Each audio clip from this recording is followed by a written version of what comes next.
আমার চ্যানেলে সবাইকে স্বাগতম। আমেরিকায় যে কাহিনী শুরু করছে নি, মানে পুরো বিশ্বরে এখন তামা তামা করে ফেলতেছে। মানে এতদিন কইছে ইরানে আগারা হামলা চালায় নাই, এখন যুদ্ধ জাহাজ মাহাজ আইনা আরব সাগরে মোতায়েন করে রাখছে। মানে যে কোনো সময় হামলা হইব। একটা জিনিস মনে রাখবেন, ইরান পতন মানে পুরো বিশ্ব জুড়ে মুসলিম হলের কপালের দুঃখ টানিয়ে আনার সমান। এই অবস্থায় দাঁড়াইছে। বিশ্বজুড়ে ইহুদিরা মানে গাছাড়া দিয়ে উঠবে। একমাত্র ইসরায়েলের সাথে আমেরিকার সাথে চোখে কথা বলতে পারে শুধু ইরানেই। আর অন্য কোনো দেশে মানে বুলি উড়াইতে পারে না। এখন আমেরিকা চাচ্ছে ইরানকে মানব ধ্বংস করে দেওয়ার জন্য, ওই সিরিয়া, ইরাক, আফগানিস্তানের মতন করার জন্য। মানে এই অবস্থা। মানে কি বলবো, মানে কইতেছে পরমাণু অস্ত্র আছে, আছে। এটা আমেরিকার একটা বাউতাবাজি। এটা আমেরিকার একটা বাউতাবাজি। আমেরিকায় 2003 সালে ইরাকে আক্রমণ চালাইছে না, ইরাকেতে পরমাণু অস্ত্র আছিল। যুদ্ধের পরে কিছু পাইছে? পায় নাই। তার চেয়ে এটা একটা অজুহাত। ইরানে হামলা চালানো একটা অজুহাত। মানবাধিকার অমুক সমুক, এটা কিছু না।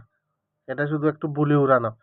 না হলে আপনি এটা চিন্তা করেন, আপনারা ইরান ফিলিস্তিনি যে এত হাজার হাজার শিশু টিশু মারি ফেলছে, ইসরায়েলে কোনো মানবাধিকার নিয়ে কথা কইছে? কথা কইছে? কখনো? এটা একটা ইরানের তেল সম্পদ আছে দখল করার জন্য ভেনেজুয়েলার মতন কাম হচ্ছে এটাই। হ্যাঁ, তো আমরা মনে করছিলাম 2026 সালটা বিশ্বের শান্তিতে সম্পাদিত হবে। শান্তি তো ডাকে ভাষাও নাই, বিশ্বকে এখন তৃতীয় বিশ্বযুদ্ধের হুমকির মধ্যে ফেলাইছে। মানে ইরানে হামলা চালাবে, ইরান এটা করব, মানে এই অবস্থা। এখন মানুষ যে কোথায় যাইব আল্লাহ মাহবুব ছাড়া আর কেউ জানে না।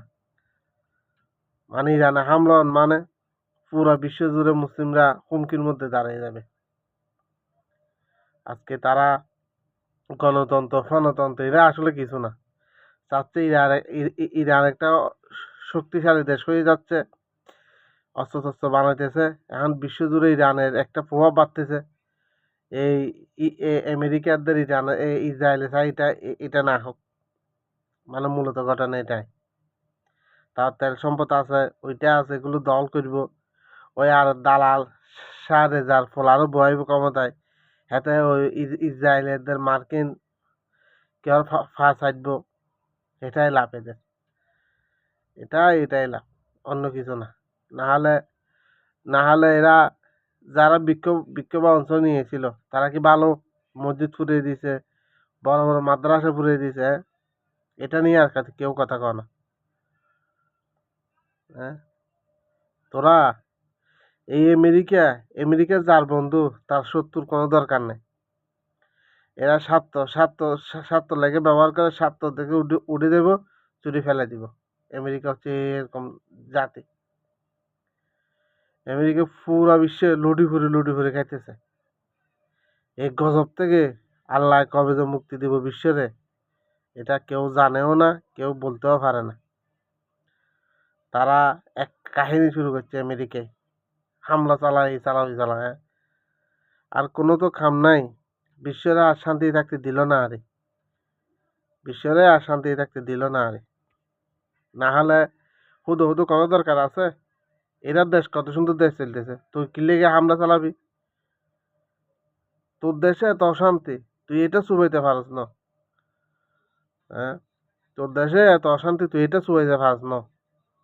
তুই শুধু ওই একটা সুন্দর সুন্দর দেশ কত সুন্দর চলতেছে, এই আনে তুই হামলা চালাবি? হ্যাঁ, তোরে কিতা কইতাম চাই ক, তোর উপরে আল্লাহর গজব পড়বে, দেখবি।